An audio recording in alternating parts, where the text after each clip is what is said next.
Welcome to the Truth in Crime Case Files. Maya Bowman's life appeared to be the epitome of suburban bliss. Nestled in the quiet town of Brookfield, she lived in a charming colonial-style house on Sycamore Lane, the kind of street where neighbors waved hello and kids played safely on manicured lawns. To those who knew her, Maya was the heart of the Bowman family, a devoted mother, a loving wife, and an active member of the community. At 38, Maya had the sort of natural beauty that made her stand out without even trying. With her kind brown eyes and a warmth that drew people in, she was the type of person who remembered birthdays, sent thank-you notes, and baked cookies for every school event. Her husband, Gavin Bowman, a successful architect, often found himself the envy of other men, not just for his professional success but for the devoted and loving wife he had in Maya. Maya had met Gavin in college, where they were both studying, she, English literature, and he, architecture. They were an unlikely pair. She was the artsy, bookish type, while he was more practical and career-focused. But something about their differences worked. They balanced each other, and soon after graduation, they were married in a ceremony that Maya's friends still described as something out of a fairy tale. Life after marriage was good. They moved to Brookfield shortly after the birth of their first child, Lisa. Maya threw herself into motherhood with the same passion she had once reserved for her studies, becoming a full-time stay-at-home mom. Gavin's career flourished, and while his work often demanded long hours and the occasional business trip, the family never seemed to want for anything. Their social life was as vibrant as their home. Maya was active in the PTA, volunteered at the local shelter, and organized book clubs and dinner parties. Gavin, when not working, enjoyed playing golf with his colleagues or hosting barbecues for neighbors. The Bowmans were well-liked and respected, a family that others aspired to emulate. But as is often the case, appearances can be deceiving. Beneath the surface of this seemingly idyllic life, cracks had begun to form. Gavin's work consumed more and more of his time, leaving Maya to manage the household and the children largely on her own. The long hours, the late-night meetings, and the frequent trips took a toll on their marriage. They argued more often, usually about the same things: Gavin's absences, Maya's loneliness, the growing distance between them. Still, Maya kept up the facade. To the outside world, the Bowmans were still the perfect couple. She wasn't one to air her dirty laundry or seek sympathy. Instead, she sought comfort in other ways. One of those ways was in her relationship with Dr. Richard Hayes, the family doctor. Dr. Hayes was everything Gavin wasn't: attentive, charming, and always there when Maya needed someone to talk to. It started innocently enough. Maya had gone to see Dr. Hayes for a persistent headache that wouldn't go away. He had listened to her, really listened, in a way that Gavin hadn't in years. They talked about more than just her health. They talked about her life, her frustrations, her fears. Before long, what had begun as a doctor-patient relationship evolved into something more. Their conversations became more personal, their meetings more frequent. Richard made her feel seen, appreciated, and understood. In him, Maya found the emotional connection she had been craving. But as the weeks turned into months, the affair began to weigh heavily on Maya. The guilt gnawed at her, especially when she looked at her children, who adored their father. She knew it was wrong, what she was doing, how she was betraying the man who had given her so much. Yet, breaking away from Richard seemed impossible. She was trapped between the life she had built with Gavin and the intense, complicated feelings she had for Richard. In those quiet moments, when she was alone in the house after the kids had gone to school and before Gavin returned from work, Maya would often find herself staring out the kitchen window, lost in thought. She imagined what her life could be, what it should be, and whether it was too late to fix what was broken. Maya didn't know it yet, but the choices she was making would set off a chain of events that would unravel everything she held dear. The affair, once a secret indulgence, would soon become the catalyst for a tragedy that no one could have foreseen. The perfect life she had worked so hard to create was about to shatter, and when it did, there would be no turning back. The morning of October 12, 2014 began like any other in the Bowman household. The sun peeked through the curtains of the master bedroom as Maya quietly slipped out of bed, careful not to wake Gavin. He had come home late the previous night from yet another business trip, and she knew he needed the rest. After showering and dressing in her usual attire, jeans and a soft sweater, she made her way downstairs to start the day. The house was still and silent, save for the soft hum of the refrigerator and the ticking of the clock in the hallway. Maya moved through her morning routine with practiced ease. There was something comforting in the predictability of these daily rituals, even though a part of her longed for change, something different, something new. As she sat at the kitchen table, sipping her coffee, Maya's thoughts drifted to Richard. They hadn't seen each other in nearly a week, a fact that both relieved and troubled her. The space between their meetings was meant to help her clear her mind, to figure out what she really wanted. But all it had done was deepen her confusion. She felt torn between the life she had and the life she could have, and the decision was tearing her apart. Maya had pushed these thoughts aside, donning her familiar mask of maternal warmth. Breakfast was a flurry of activity. Lisa, now 15, chatting excitedly about a school project. Gavin emerged briefly from the bedroom, dressed in his usual business attire, kissed each of them on the forehead, and left for work, promising to be home early that evening. Maya spent the morning running errands and tidying up, her mind preoccupied with the same thoughts that had haunted her for weeks. It was early afternoon when she decided to take a nap, hoping that a little rest might calm her nerves. Maya never woke up. That evening, Lisa Bowman arrived home just before 6 o'clock. The sky had darkened, and a chill had settled in the air, a reminder that autumn was in full swing. Lisa noticed the house was unusually quiet as she stepped inside, the only sound being the soft creak of the front door as it closed behind her. She called out for her mom but received no answer. Lisa wasn't immediately concerned. Her mother could have been in the garden or on a quick trip to the store. But as she walked further into the house, the unsettling silence grew heavier, and a knot formed in her stomach. She checked the kitchen first, expecting to find her mother preparing dinner, but the kitchen was empty. The living room, too, was vacant, the television off, and the lights dimmed. Growing more anxious, Lisa headed upstairs. The hallway was dark, the door to her parents' bedroom slightly ajar. The moment she stepped inside, the air felt different, thick, oppressive, as though something was terribly wrong. The room was a mess. The bed was unmade, sheets twisted and hanging off the mattress. Pillows were strewn across the floor, and on the nightstand, an array of prescription bottles lay haphazardly scattered. But it was what Lisa saw next that made her scream. Her mother was lying on the bed, motionless. Maya's eyes were closed, her face pale and serene, as if she were merely asleep. But there was something horribly wrong. Her skin was cold to the touch, and the stillness of her body made Lisa's heart pound in her chest. She shook her mother, calling her name, but there was no response. It was the first time Lisa noticed the blood. A dark stain marred the side of Maya's head, seeping into the white pillowcase beneath her. The blood had dried, indicating the wound was hours old. Beside the bed, an overturned lamp lay on the floor, its base cracked. Lisa's mind struggled to process what she was seeing. Her mother, her beautiful, vibrant mother, was dead. Panicking, Lisa fumbled for her phone and dialed 911, her voice trembling as she described what she had found. The operator tried to keep her calm, but Lisa's world had already begun to unravel. The house that had always been a place of safety and comfort now felt like a nightmare from which she couldn't wake up. The first responders arrived within minutes, but to Lisa, it felt like an eternity. She stood in the doorway, numb and disoriented, as paramedics rushed past her, followed by police officers. The house was soon filled with the harsh blare of sirens and the muffled voices of professionals trying to piece together what had happened. Detective Eleanor Davis was among the first on the scene. A seasoned investigator with over 20 years on the force, Davis had seen her fair share of tragedies, but the death of a mother in her own home was always hard to stomach.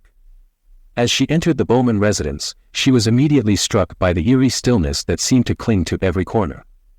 Davis made her way upstairs, where the crime scene technicians were already at work. The bedroom was a disaster, a far cry from the neat, organized home she had observed downstairs. She noted the prescription bottles on the nightstand, their labels bearing the names of various medications.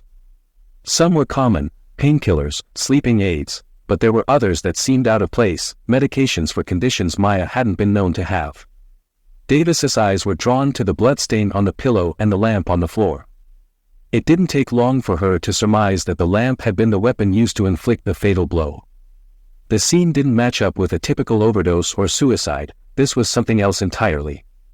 The bed was too chaotic, the array of medications too deliberate. It was as if someone had tried to stage the scene, to make it look like an accident or a self-inflicted death. But they had failed. The detective's gaze lingered on Maya's lifeless body, her mind already churning through the possibilities. Who would want to harm this woman? Was it a crime of passion, an argument gone wrong, or something more sinister? She would need to speak to the husband, Gavin, and gather more information about Maya's life and relationships. Downstairs, Lisa was being consoled by one of the officers, her face streaked with tears. She had managed to call her father, who was on his way home, but the shock of what she had discovered was still fresh, and the reality of it hadn't yet sunk in. As Detective Davis surveyed the scene, she couldn't shake the feeling that this was just the beginning. The staged overdose attempt, the violent attack, the disarray in a usually pristine home, it all pointed to something deeply personal. This wasn't a random act of violence, this was something rooted in the very fabric of the Bowman family's life. And as she walked back downstairs to speak with Lisa, Davis knew that the answers to this puzzle would not come easily. This was a case that would demand every ounce of her skill and experience. A tragedy had unfolded in this home, and it was up to her to uncover the truth, no matter how dark it might be. The next morning, Detective Eleanor Davis returned to the Bowman residence, determined to uncover the truth behind Maya's death. The house, now a crime scene, was cordoned off with yellow tape, its cheerful exterior betraying no hint of the horrors within. Inside, forensic teams meticulously combed through the evidence, dusting for fingerprints, collecting fibers, and analyzing the bloodstains. Gavin Bowman was brought in for questioning. He sat in the police station, pale and distraught, his hands trembling as he recounted the events of the previous night. "I didn't do this," he repeated, his voice cracking with emotion. Detective Davis listened carefully, noting his every word, his every gesture. Gavin's alibi was solid. Several colleagues confirmed he had been at a late meeting and then at a bar with them afterward.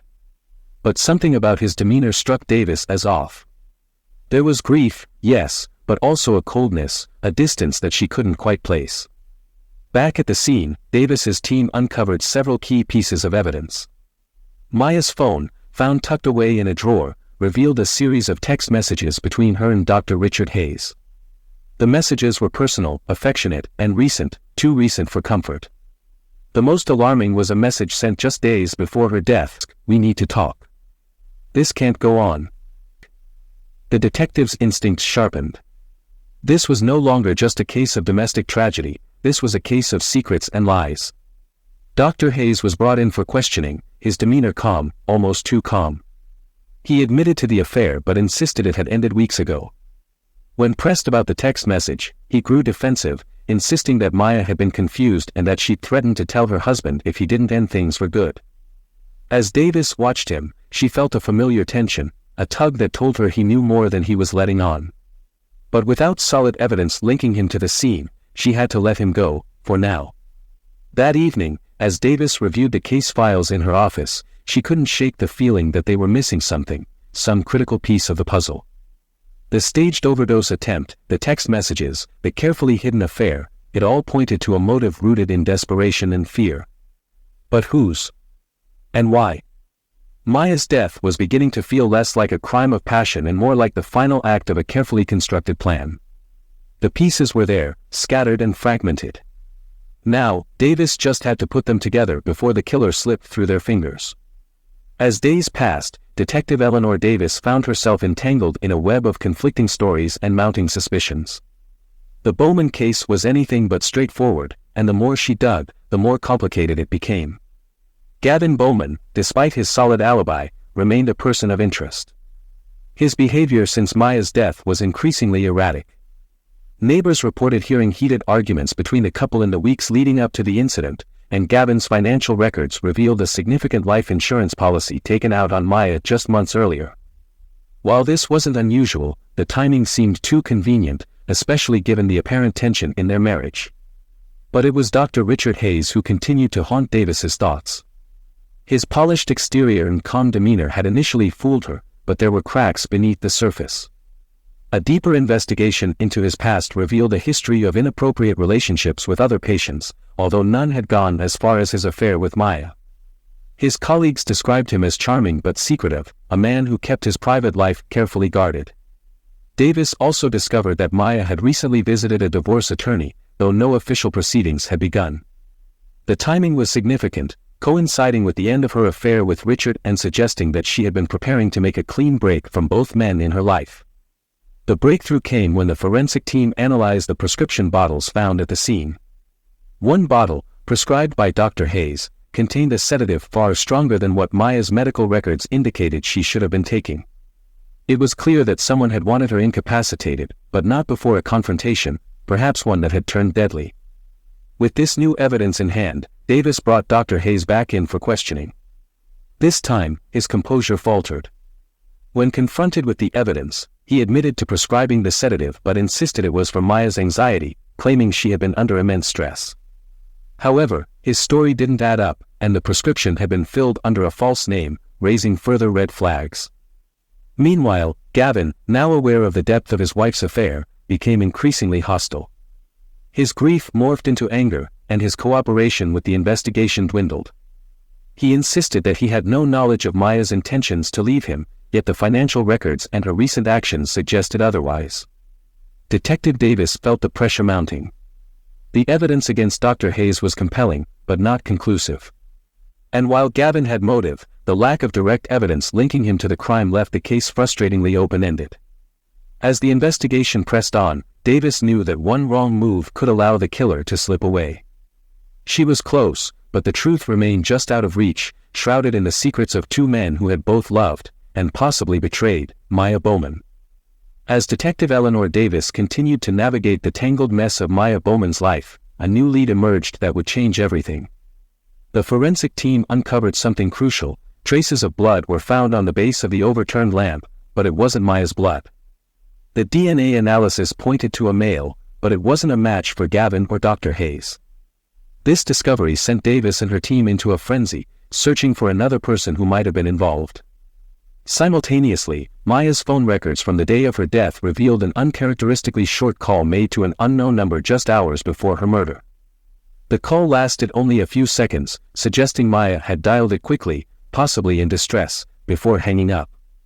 The number belonged to a disposable burner phone, making it difficult to trace. But with the help of a tech specialist, Davis managed to track the location of the phone at the time of the call. It pinged off a cell tower not far from the Bowman home. Davis's mind raced. Who could this mystery man be? The idea of a third party introduced a new theory. What if Maya had confided in someone else, someone who wasn't Gavin or Richard? Or worse, what if that person had been directly involved in her death?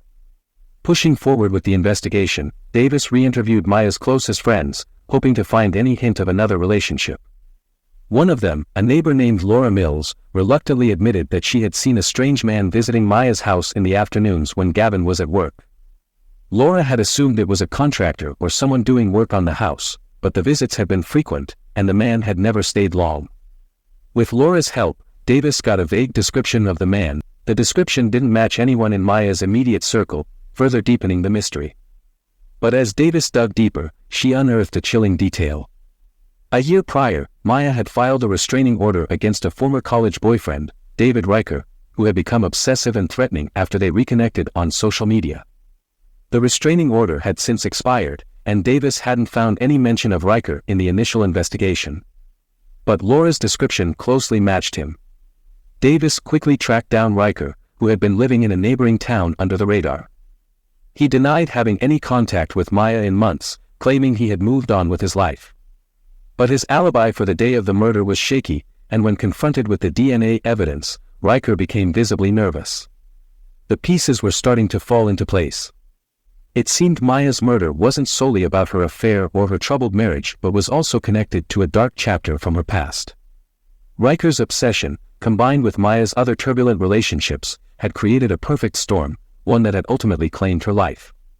But Davis knew she needed more to close the net around Riker. She was close, but the final proof, the critical connection between Riker and the crime scene, was still just out of reach. Time was running out, and Davis was determined to bring Maya's killer to justice before he had a chance to disappear for good. Detective Davis knew she was on the verge of a breakthrough. David Riker had become the prime suspect, but she needed undeniable proof to tie him to Maya's murder.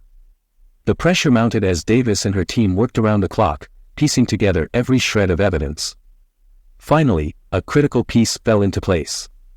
Forensics found a partial fingerprint on the sedative bottle at the crime scene, one that didn't belong to Gavin or Dr. Hayes.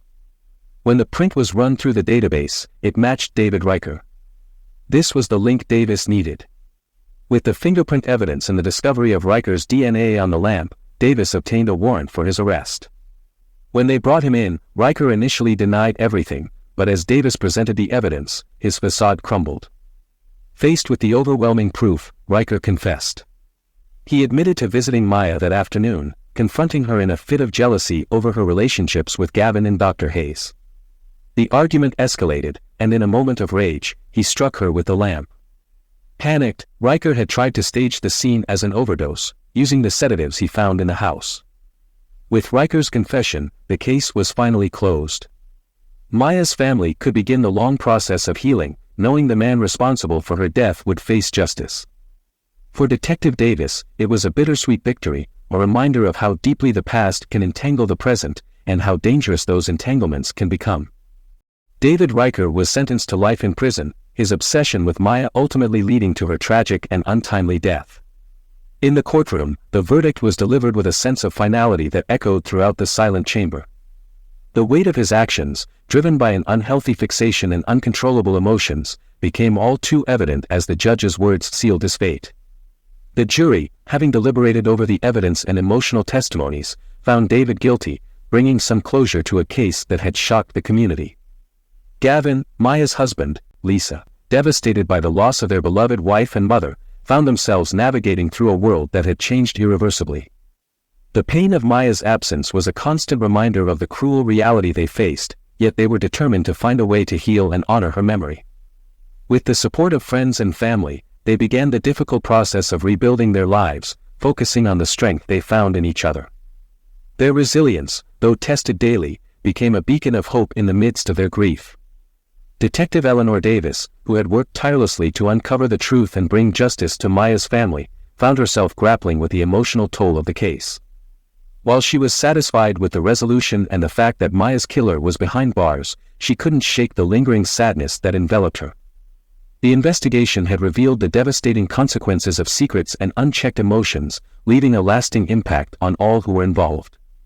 The Bowman home, once a place of warmth, laughter, and love, now stood as a somber reminder of the tragedy that had unfolded within its walls. The echoes of happier times were overshadowed by the loss and sorrow that now permeated the space. Life moved on, as it inevitably does, but the scars of Maya's untimely death would remain forever etched in the hearts of those who knew and loved her. A Truth in Crime Case Solvers. Interested in more real-life murder mysteries? Be sure to like and subscribe to our channel. Do you have any thoughts about this case or have a case of your own you'd like us to investigate? Leave us a comment. Until then, stay safe.